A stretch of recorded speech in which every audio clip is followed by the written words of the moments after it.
Hey guys, it's Jay from Lords of War with another weekly silly video. And solo again.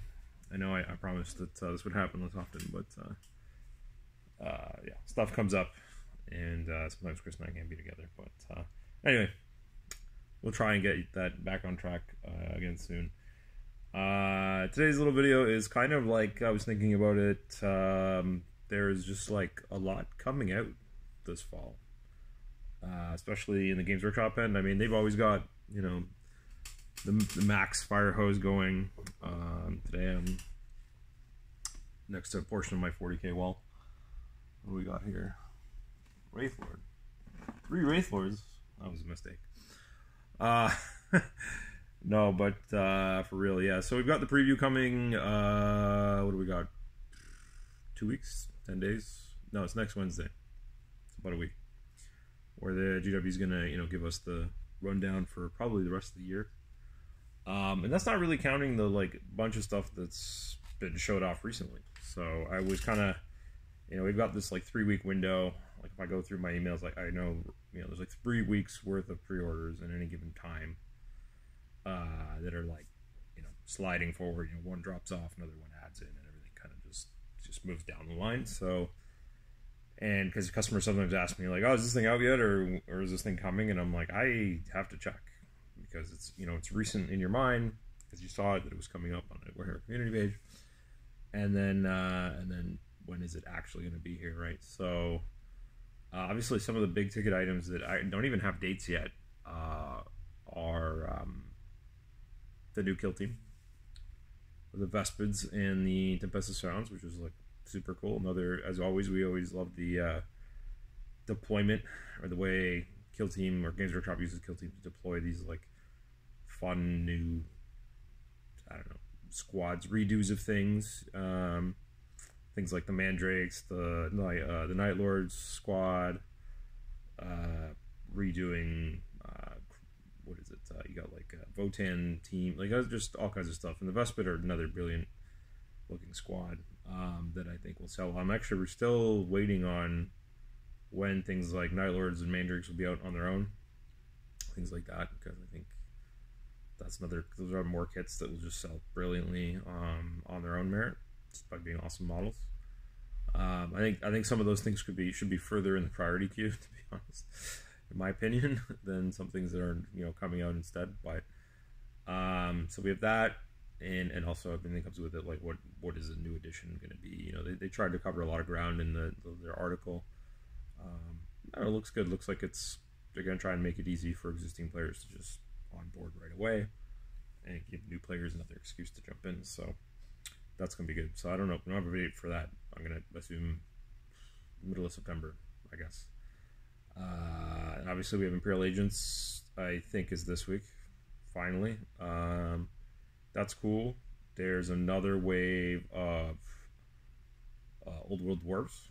So, you know, they held back the plastic cannon because, like, I guess they figured they would sell a bunch of them, and a few other kits, and then like fantasy Old World terrain, things like that. Watchtowers, so people can play their Watchtower scenario finally.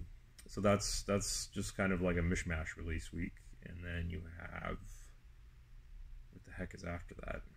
Blood Angels. I guess some of it, because there's like, what are they? There's like a Spearhead box or something.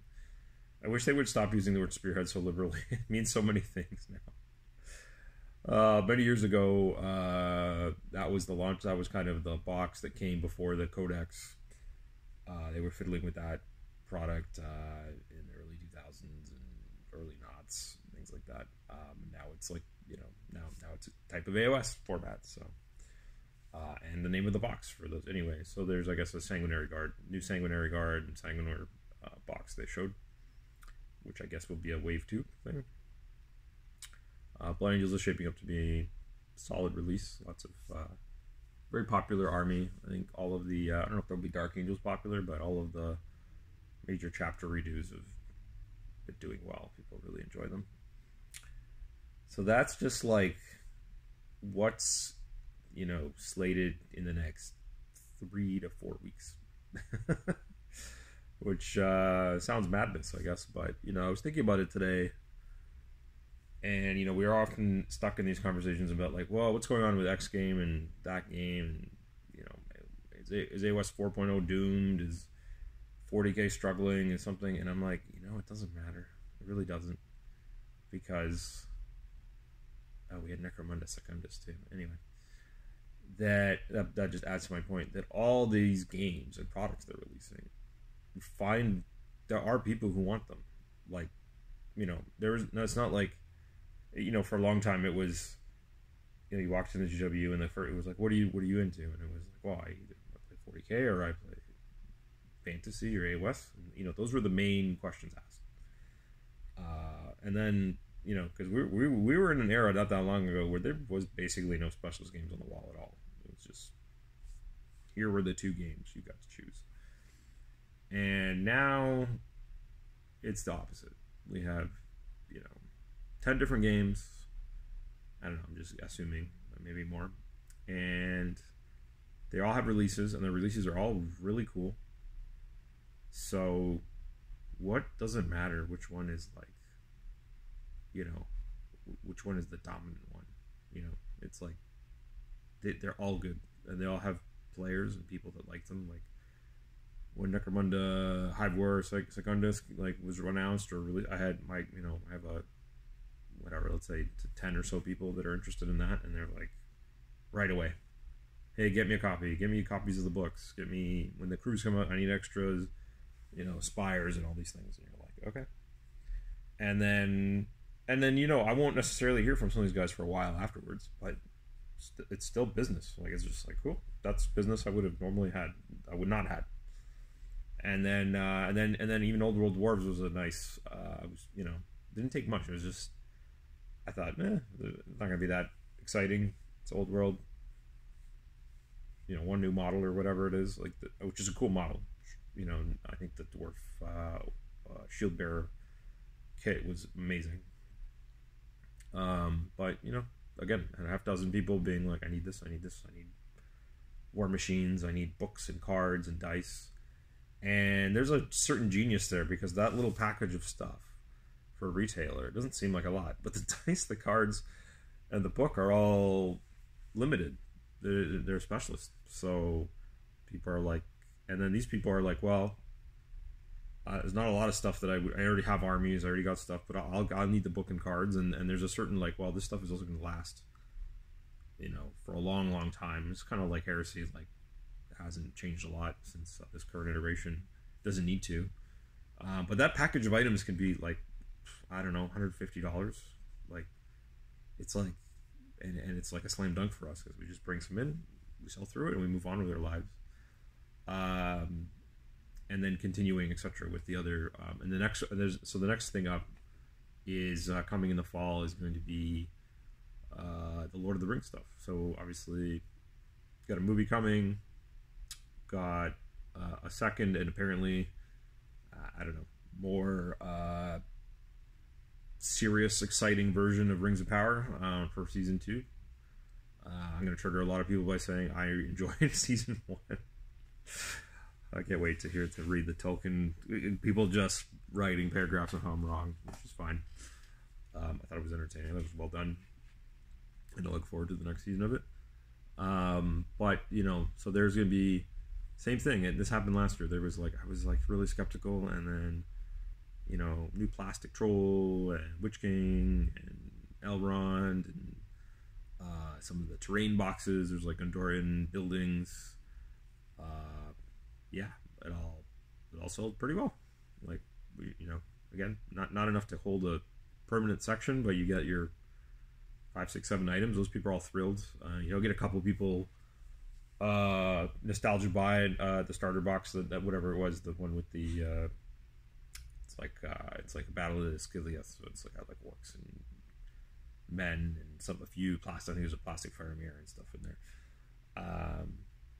These things continue to do well, and you have to change how you think about well. Does not mean that a small store, an average store, has to sell dozens of them. It could just be, 5, 6, 7, 10 of them, and that's like great because for that store it's just like free, easy sales. They didn't have to do work their butts off or try and have it in the case or in the shelf or have players. It's just people come out because they're all I think that's something we sometimes forget is just how many generations of Warhammer Games Workshop hobbyists there are, and sometimes they leave to do other games. Sometimes they just want to do other things in their lives, but sometimes they're just sitting there and the phone kind of just shows a clip of a little animated trailer of a Vespid Stingwing blowing up a Tempestus Scion or whatever, and you're like, that's neat. And then you start looking into it, right? And you're like, oh, I remember doing this and all that. So that's, I'm assuming late September, early October, because that's when the show's on, maybe before that. So that's what we know. And then I don't recall, you guys can fill me in on the rest of the roadmap that was like slated before. I'm going to assume, I don't know, between 2 and 4 more 40k codexes between now and the end of the year. And we worked out there was like 8 left, which would get us to kind of complete the codex cycle by next spring or summer, which would then leave the rest of that year to be campaign products, a new season of match play. I don't know, but yeah, so I don't know what we got there. There's, like I said, there's like good stuff, including Eldari. There's some like really good factions or popular factions that are still missing their books and refresh Combat Patrol. The Space Wolves is another big one. They need it. I think that them and Emperor's Children are just supposed to be like some of the 2 big 10th ed launches, allegedly. And then on the AOS side, you've got the Skaven and the Stormcast. So I'm assuming they're going to finish previewing the Stormcast guys, whatever redos and new models for that. If they get whatever Skaven got, that'll be great. I assume I'm going to predict, Judicators and maybe new Retributors and things like that. Some new heroes. The Skaven Tide Stormcaster are great, and I've seen people field them, and yeah, they look really nice. They've struck the right balance, and I think this is going to be the Stormcast aesthetic kind of moving on for a while, because I think they've nailed it in a way. I know people are like, well, now what about this accuracy? Yeah, I mean, who knows? But I think maybe a lesson was learned, or maybe, I mean, this has happened with Space Marines many times, is the roster just got so big, and they trimmed it down. Maybe they've gone through their primarification, whatever you want to call it. So anyway, that looks cool. And now it's just what's on the preview. So what else could be, other than Stormcast and Skaven, I don't know what else. Maybe there'll probably be one more thing. Another funny discussion coming up is like, oh, what about Christmas boxes? And I'm like, isn't that just a regular month now? Every army codex launch in 10th ed has had an accompanying, not every, but most of them have launch boxes or $200+ bundle boxes, or whatever you want to call it, box that's full of 3 things you want and 2 things you don't, because it's just extras of things you already it's the are they just trying to move off of extra inventory? Anyway, those products, yeah, I feel like the Christmas box is just not special anymore. It's just something we look forward to all year, and now I don't know if it matters. I know we've definitely cut down on the amounts that we've asked for, because there's always a few that sit, and they're usually, and if you have multiples of that one, then multiples of that one sit. So there's always the odd man out. There's always one army or another army that just doesn't hit right. I think I'm shocked that I still have it. I think I have a Soulblight Gravelords one from last year. That might be something I take for myself. But other than that, yeah, but we've reduced down just we only get a handful every year. We used, there were years where we'd get like, give me 5 of each. because it would sell it before you even got it. And now people are like, meh. And I it's a funny discussion today. This is just a really bland, like, just everything video. I'm just kind of talking about the fire hose, what's coming, what do I think about the next season, upcoming season. And I think it's going to be pretty good. Like, I think we're going to be, people, there's going to be like great releases. People are going to continue to enjoy their games. I think, I've seen it here with the store. We've had a lot of success with running multiple different gaming leagues for all the different games, whether it was Kill Team or having Necromunda meetups or having Spearhead leagues or just classic match play leagues. I think stores going forward, if they want to have successful communities, are going to have to like look into splitting the trying to run and promote multiple small events and not worrying so much about getting the 40-man 40K tournament or league firing. Like, I think that era is kind of shifting. I think people are splitting their time and money. There's another funny phenomena that I noticed, and that is the hobby backlog. This is kind of a negative side of all this stuff coming out, is getting to some max saturation. But it's funny, like, this is, thank God that we're a store that like really puts so much emphasis on hobby things, like coming and painting and teaching people how to do it, how to get them from a few assembled models to painting squads and armies, and getting them, a lot of it is league, trying to get, if you sign up for a league and you play in a Kill Team league or Spearhead league and you get a couple models done and then you get a couple units done, and you're kind of making your way to that army, and you're motivated because there's other players that have finished some models, and you want to be a scrub and have your great plastic army. And but this summer, I've been amazed at how many people are cracking their Dominions, opening their old starter boxes from previous, or Dominuses even, and Leviathans and all this. They're opening boxes from 12, 18, 24 months, sometimes 3 years ago. I've got Nighthaunt players I got one gentleman who, it's funny, I always tell this thing, I always say in the hobby world, giving the best and worst thing you could do to your friend is to give them a few minis, like, on the house. You're like, hey, I got a half a starter box here, I don't want it, you want it, I just wanted X, here, just take Y, just get it out of here. And then they start that army and they get into the game or whatever, and then they're cursing you because they're poor now. Anyway, I gave one of the guys, like, I think I gave him some of my Soul Wars boxes. I gave him like some. The problem is that box had the wacky numbers of things. They had like a 4 of something and an 8 of something or a 6 of something. That box was an experiment in trying to design a 2-player that was balanced internally. They stopped doing that, thank God. They're trying to do. Now they'll just give you the 10s and 5s of things and say, here's a sheet with what you use in a game, rather than trying to like force it. And he's trying to hunt down. Now he's playing. Like, finally, he's a guy who's been playing mostly Heresy and 40K's long time consumer of Games Workshop products and games, and I assume he's going to continue for many years to come. But he's playing. He's like, I'm gonna play some AOS now, new edition, whatever, and he's getting his Nighthaunt going, and he's trying to hunt down 4 extra guys to make a 10, and he can't. Because I guess it's been too long or whatever. But it's funny how this stuff just doesn't go bad.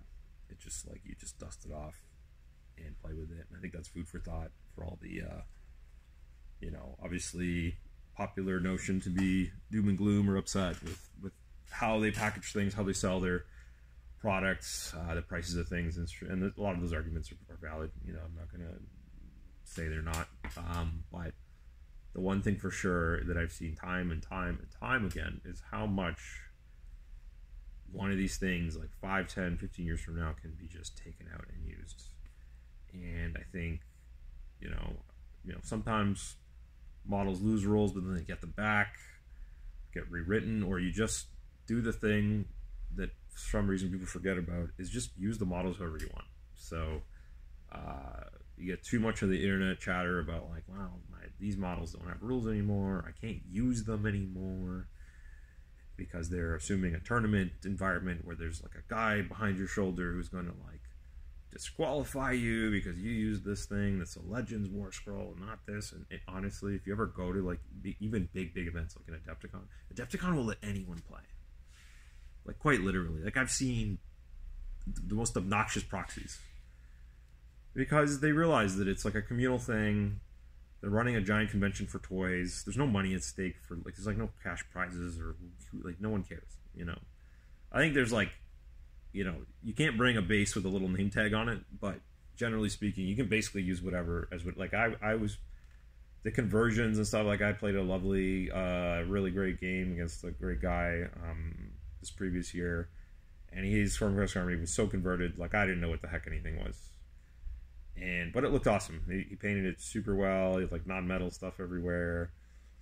I think he had this like crazy elaborate cherry. Think of like a Stormcast Black Coach, and I think that was his like Stormcast Dragon. You know, it was on the appropriate base. It was really fancy looking. I was like, sure. You know, and so that makes me think of the. I'm gonna pick on the Sacrosanct people, the upset Sacrosanct people. How wrong they are, and I'm gonna stand by that. About in the my models are invalidated conversation. It again, just stop it. It doesn't, like, no one cares. You can, you know, I get asked this all the time in the store. Can I use proxies? I got this thing. Can I use it? You know, I know you got an event tomorrow, or I'm going to play in a game. And I always respond with like, are you going to support? Are you going to come in and buy things occasionally? Then fine. I don't care. You know, ask your opponent. And go from there, you know. And if someone wants to be really petty on the other side, and they don't want to be just like enjoy the fun of it, then you know, then I'll just tell them like, sorry, like, leave or something or whatever. Like I'm not gonna. I think I don't think there's any place for, you know, if you're gonna get so worked up about what a toy on the table is. Yeah, I think there's some borders within reasons, like. You know, you want the model to be like somewhat appropriate, but generally, it goes fine. So, yeah. Anyway, I think I've rambled long enough today. I don't even know what what's today's topic. Today's topic is a lot of stuff coming out. A lot of stuff we'll find out soon that's coming out. What are you excited about? Are you someone that dabbles in tons of games? Like, have you turned from like, I only play AOS for 40k into like a serial, you know, I play all like several small games. And you know, have you noticed in other shops is this kind of the case? Yeah. So like, subscribe, check out our Patreon. It's growing. We'll hit our 1 year soon, so look out for that. And yeah, hopefully next Wednesday we'll have the big preview. Chris and I will be here. Yeah, until then, take care.